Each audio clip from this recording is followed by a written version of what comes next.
যারা বাংলাদেশের স্বাধীনতাকে অস্বীকার করেছে তাদের বিশ্বাস করার কোনো কারণ থাকতে পারে না। স্বাধীনতার বিরোধী শক্তি ধর্মের নামে মানুষকে বিভ্রান্ত করার চেষ্টা করছে। 1971 সালেও কিন্তু সে ধর্মের নামে বিভ্রান্ত করতে চেয়েছিল। জামায়াতকে ইঙ্গিত করে এমনও মন্তব্য করলেন বিএনপির মহাসচিব মির্জা ফখরুল ইসলাম আলমগীর। শহীদ বুদ্ধিজীবী দিবস উপলক্ষে রাজধানীতে এক আলোচনা সভায় বক্তব্য প্রদানকালে তিনি এসব কথা বলেন।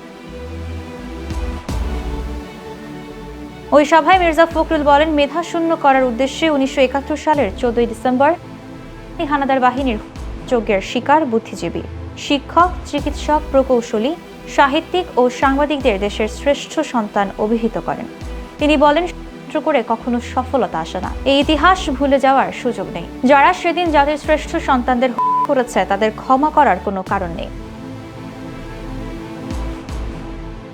এ সময় স্বাধীনতা অর্জন ও এর ফল উল্লেখ করে তিনি অভিযোগ করেন, স্বাধীনতা বিরোধী শক্তি আবারও মাথাচাড়া দিয়ে উঠেছে।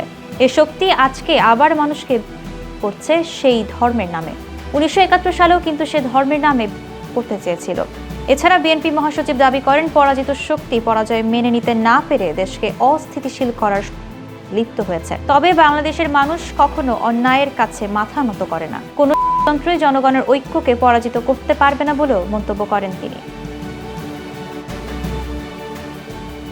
এদিকে আসন্ন নির্বাচনের প্রসঙ্গে তিনি বলেন, এবারে নির্বাচন হবে দুটো শক্তির মধ্যে নির্বাচন। এক শক্তি গণতন্ত্র, স্বাধীনতা ও সার্বভৌমত্বের, আর অন্য শক্তি অতীতে স্বাধীনতার বিরোধী আমাদের করতে ধর্মের কথা বলে। এ সময় তিনি প্রশ্ন তোলেন, বাংলাদেশের মানুষ কোনটা বেছে নেবে, স্বাধীনতাকে নাকি সেই শক্তিকে যারা আমাদের অগ্রযাত্রা ব্যাহত করেছে। পাশাপাশি তিনি আশা প্রকাশ করেছেন, জনগণ নির্বাচনে ধানের শীষের মার্কাকে বেছে নেবে।